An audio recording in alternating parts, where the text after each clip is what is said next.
So, Michael. Yes. Kyle just says, He doesn't even know what I'm going to ask. He's like, I don't want to hear it.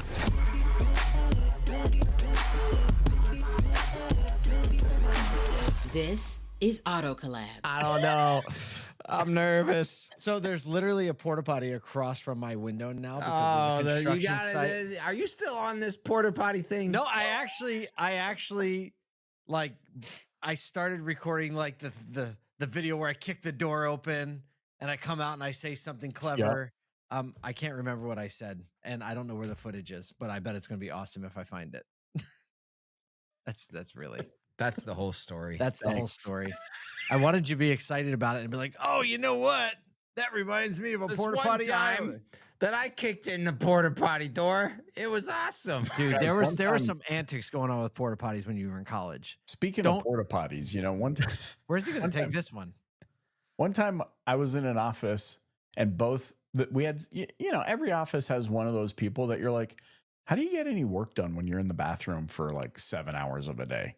Right. And we had one of those scenarios and I had to go to the bathroom so bad. So I full on committed to getting in my truck and driving back to my house. And my car broke down on the way home. Oh, no. Guys. That's a bad one.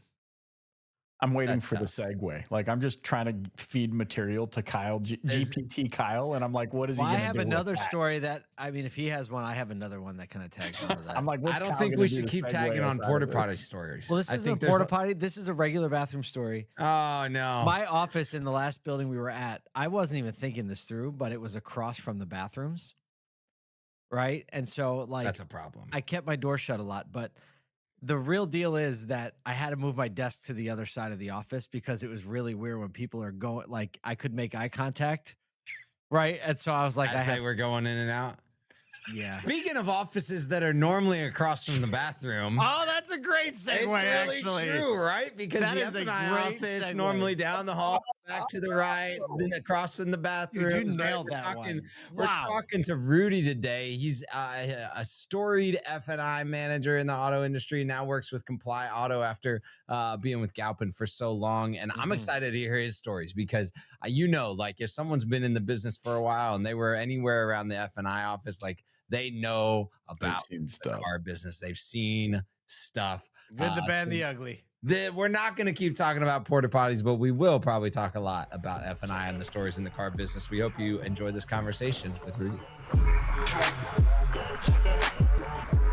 All right, we got Rudy Graff, and I said that on purpose because my first question is, what I got to ask? We got to know, how'd you get the name Rudy, boss? Well, that's my F&I character. That's when I get into form, working in the F&I office. Really? Yeah. Okay. I worked in F&I. So was that like... That was like a crew. Did someone name you or did you name yourself? No, it was a little bit of a joke. It just stuck with me all these years. So years later, they called me that. I think may have been, I started so long ago in the business and it was like, back then it was a little bit of the Wild West in F&I. And so sometimes maybe you kind of want to keep your head down and maybe, you didn't want to let the customer know what your real name was in case there was a little heat in that deal. Boomeranging back. Oh boy. So maybe if they asked for Rudy as opposed to Andy, they would be Everybody like, oh, knows. Hey, where's Rudy? Who's Rudy? Wow. That's a blast from the past right there. That means you've been in the business a hot minute. Yeah. Take us back. Like what did getting into this business look like? Because sounds like you've seen it all. Because maybe where that heart came from isn't where you are now. But where did it start? Oh man, it started a long time ago. I actually was in real estate, and if anybody remembers, because I'm dating myself, in '89 there was a big real estate recession. So there was an ad in the newspaper said, "Train for a recession-proof career in the automobile business." So I'm thinking, okay, it's 1990. Let's go for it. And so I never, ever worked there. And right before that, I go to an F&I office. This is a true story. So I go with my friend to go buy a car. This guy's quoting us a payment. Now, it's a pack payment. I don't know anything about it. It's got leg in it, as they called it. And they're telling him the payment's $333. And I'm pretty good with math. So I'm telling the guy, it's not $333, it's $300. So we go through the whole process. We're in F&I, and I'm challenging the guy. I'm like, print the damn form out. I'm telling you, it's $300. It's not $333. I'm like the second baseman from hell, right? So the guy's like, fine. I prints the thing out. Payment's $300 a month. I'm telling my friend, See, I told you it's $300 a month. I'm so naive. I have no idea what a leg is. I don't realize that this payment's been packed so they can sell them product for like, $10 more. You get the $6,000 extended service contract, right? Isn't that a deal, right? And even though math is always the same, this is how they sold back then in the early 90s, right? And so I'm dumbfounded by the whole thing. And so putting two and two together, I'm thinking, this guy's an idiot, doesn't know math. I'm good at math.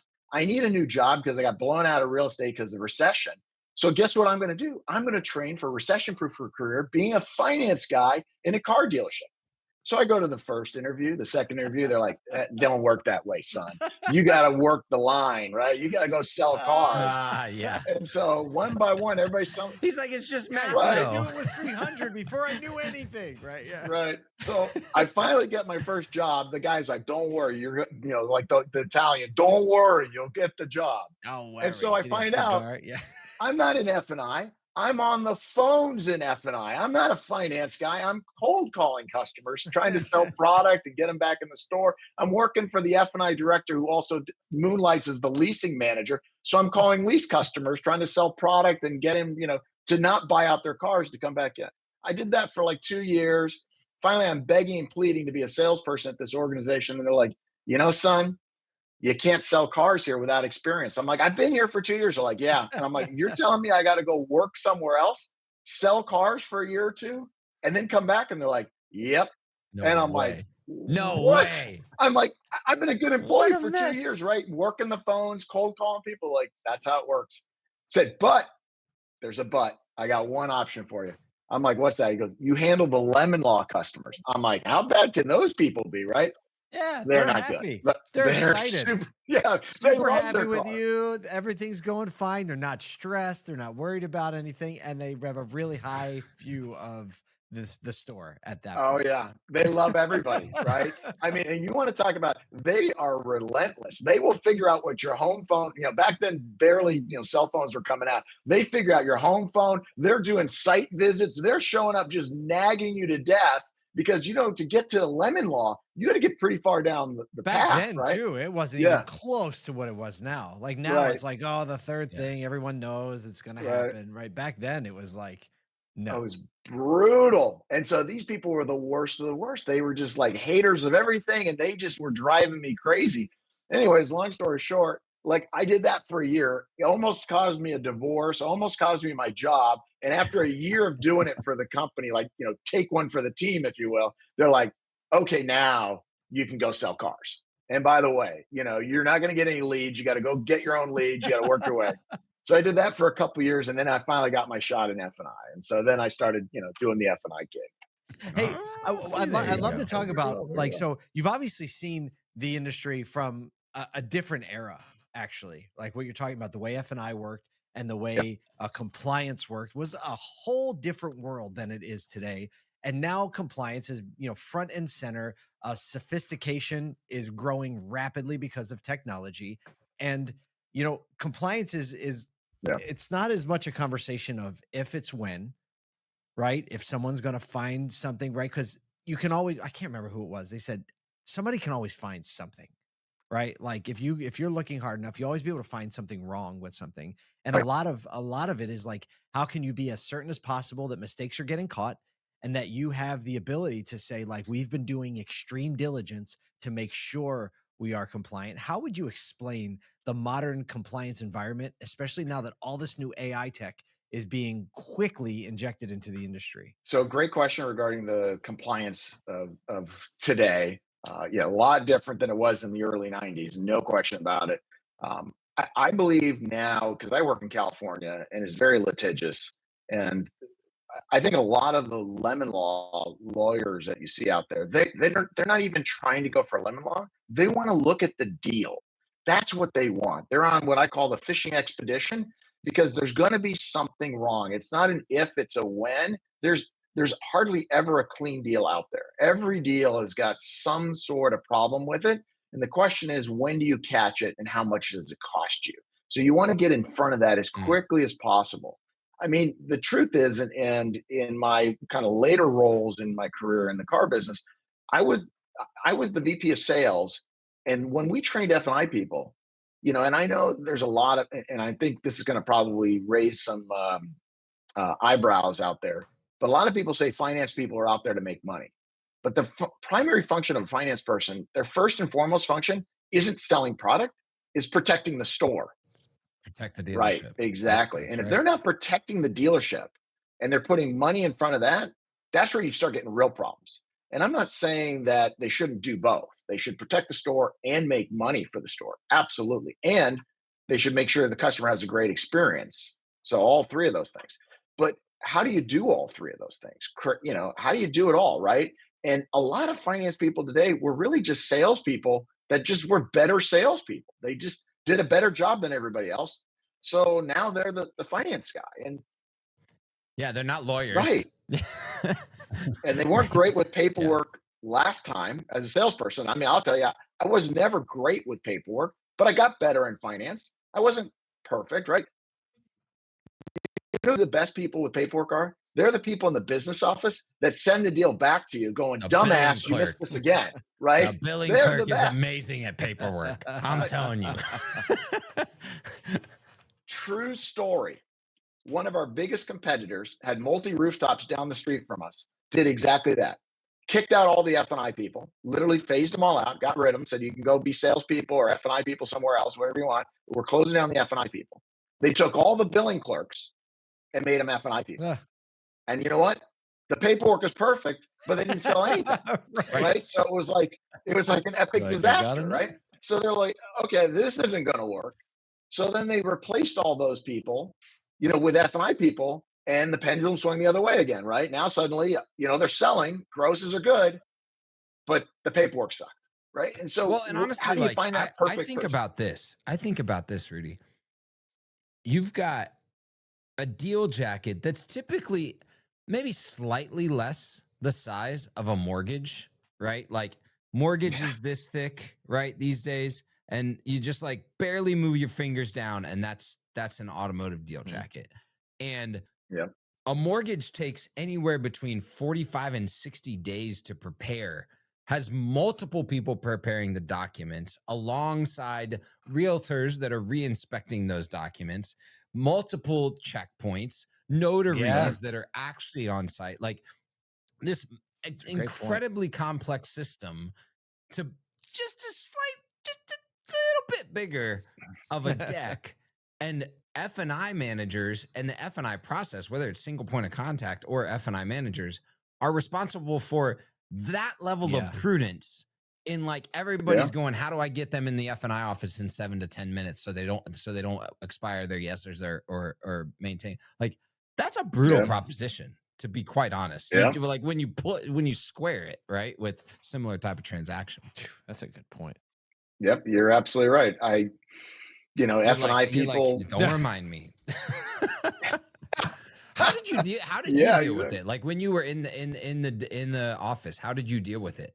Was it checklist? Was it process? Was it some of all of the above? Did you have like what was your process before there was like more technology introduced to like deal jacket printing and stuff like that? It was twofold. It was right. It was like that sound. Impact. That sound.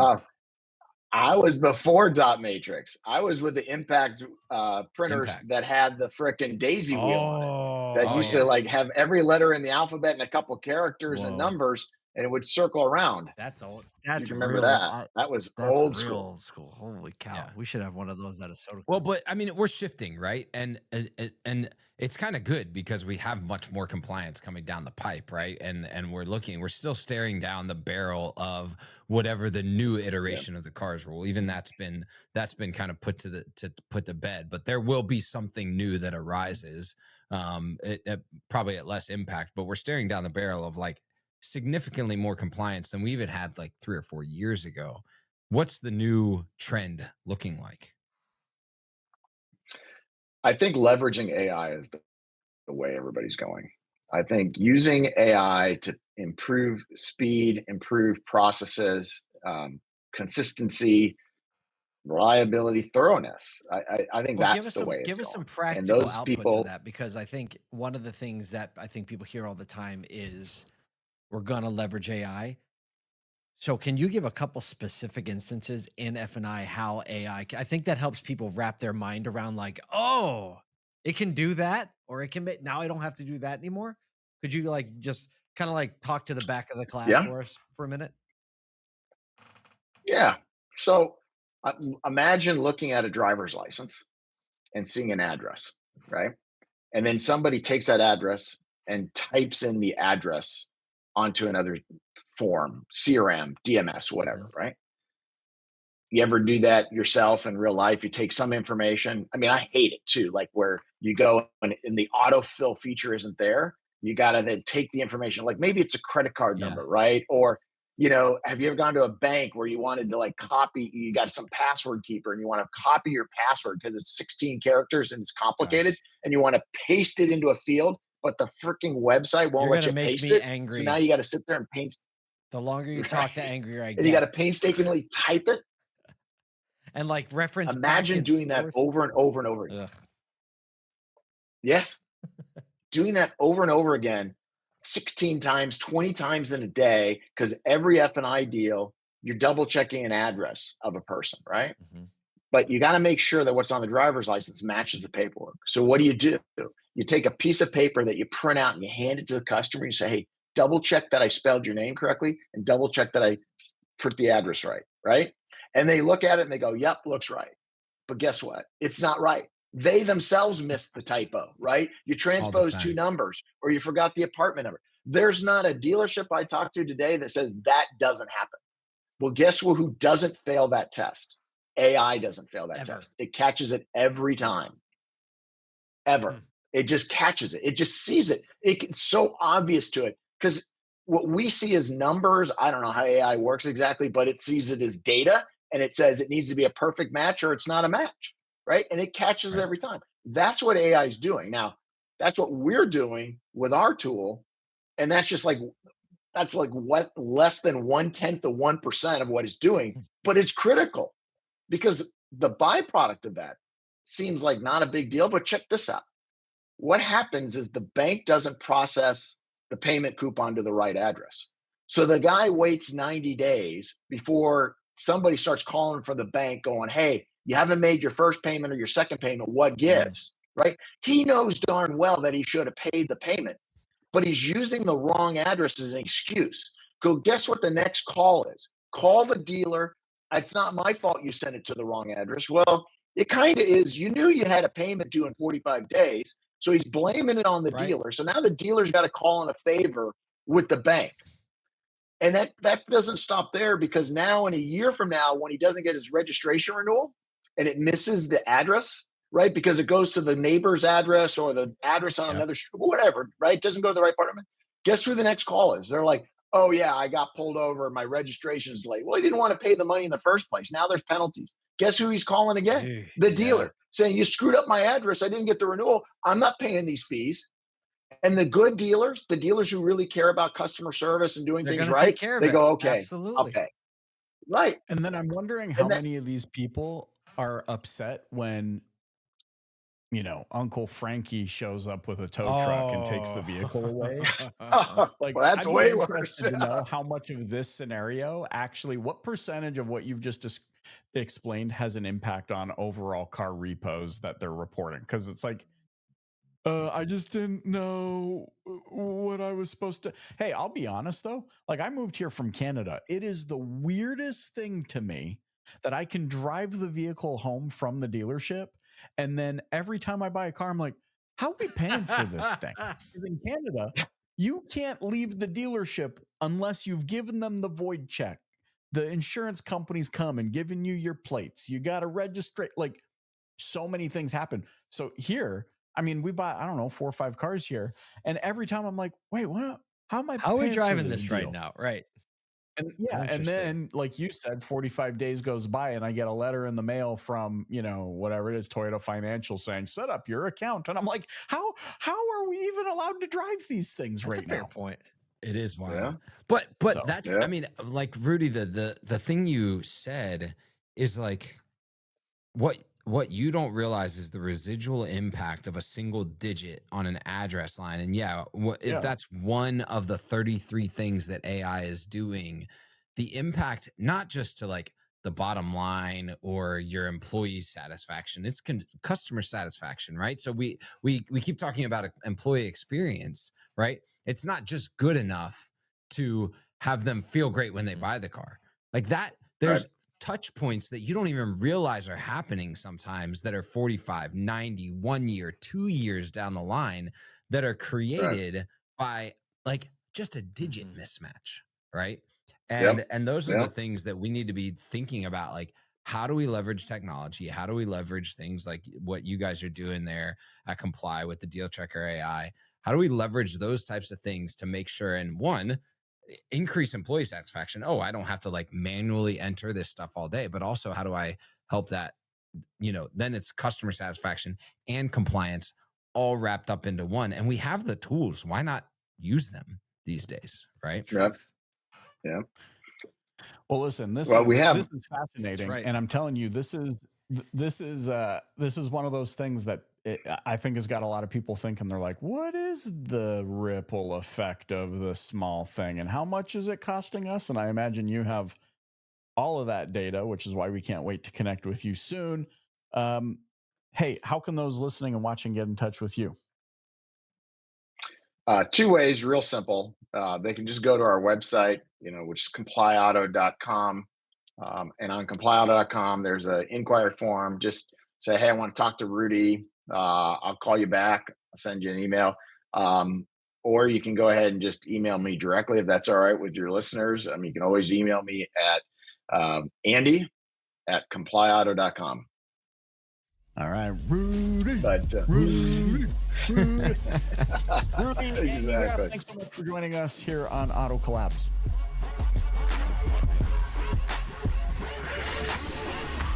Okay, but just before we recap, Kyle, like, how do you actually do the segue, man?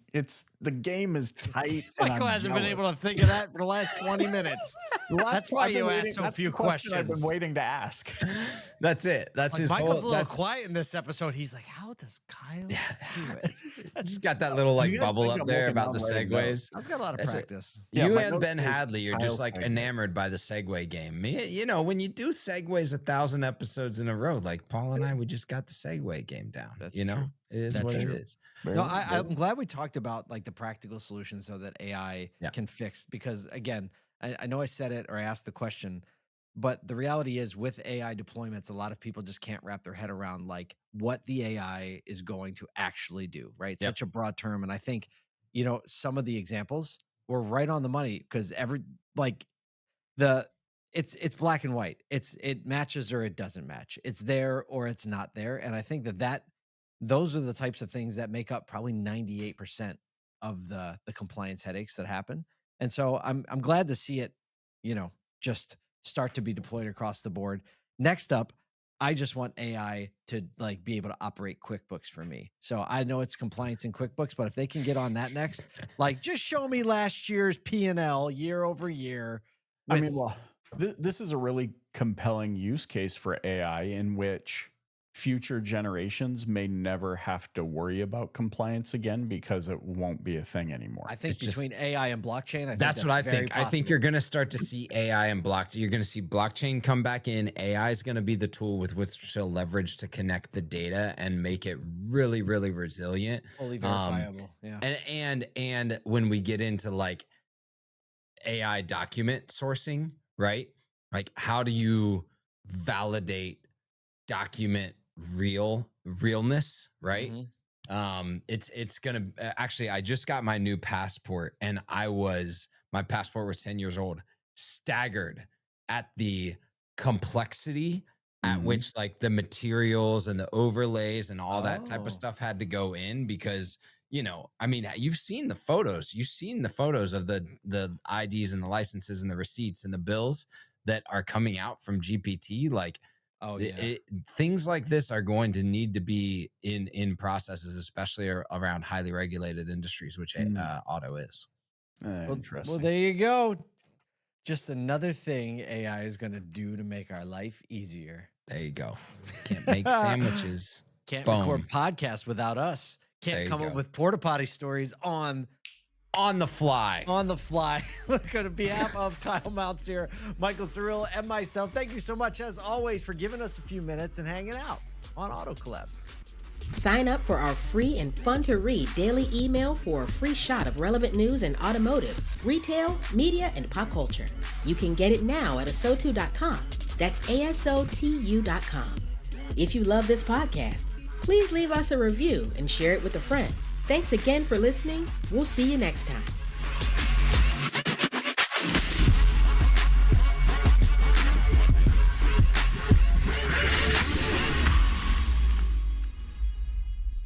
Welcome to Auto Collabs. Why are we recording? Are we rolling yet?